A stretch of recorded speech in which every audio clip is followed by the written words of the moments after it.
Hello friends, cook with Comali season 6க்காக எல்லோரும் ரொம்ப ஆர்வமாக வெயிட் பண்ணியிருந்தீங்க. ஒரு வழியாக அது வந்துடுச்சு. மே 2 வீக் பார்த்தீங்கன்னா குக் வித் கோமாளி சீசன் 6 வந்து டெலிகாஸ்ட் ஆகும். அதோட அப்டேட் ப்ரோமோ எல்லாமே ரிலீஸ் ஆயிடுச்சு. குக் வித் கோமாளி வரலாற்றிலேயே சீசன் 6 பார்த்தீங்கன்னா 3 ஜட்ஜ் இருக்க போகிறாங்க. செஃப் தாமு, செஃப் ரங்கராஜ், அது மட்டும் இல்லாமல் செஃப் கௌசிக்னு ஒருத்தவங்க ஆட் பண்ணியிருக்காங்க. 3 judge cook with Comali season 6 இருக்க போகிறாங்க.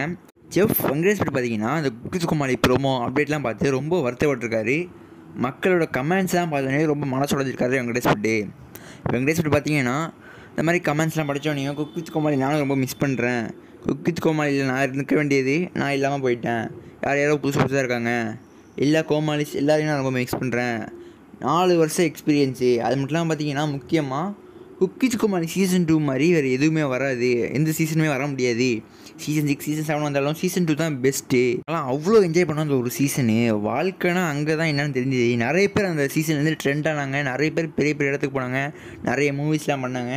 அந்த மாதிரி ஒரு சீசனை ரீப்ளேஸ் பண்ணவே முடியாது. கூஸ் பம்ப்ஸாக பேசியிருந்தாரு நம்ம செஃப் வெங்கடேஷ் பட்டு. பார்த்தீங்கன்னா சன் டிவிக்கு போயிட்டார்.